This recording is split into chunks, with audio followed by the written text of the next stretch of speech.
ఏం జరిగింది? Morning 10 o'clock నేను బయటకు వెళ్ళా 5 minutes వచ్చాను. బేడం పెట్టేసి వెళ్ళాం.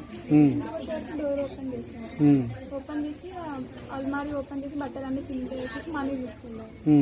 ల్యాప్టాప్ ఇంకా టీవీ మొత్తం బెడ్రూమ్ లో ఉన్నది హాల్లో తీసుకొచ్చి పెట్టేస్తాను. నేను వచ్చే వరకు ఇట్లా డోర్కి ఇట్లా దొబ్బేసి ఇంకా వెళ్ళిపోయారు. మంకీ క్యాప్స్ ఉండే వాళ్ళకి, బ్లాక్ కలర్ జంప్ సూట్ వేసుకున్నారు. బయటకు వచ్చి ఇక్కడ వచ్చే వరకు రైట్ సైడ్ వెళ్ళిపోయారు. నీకు దొబ్బేసారా? దొబ్బేసి నేను డోర్కి పడుతాను. ఎంతమంది వచ్చారు? 2 members.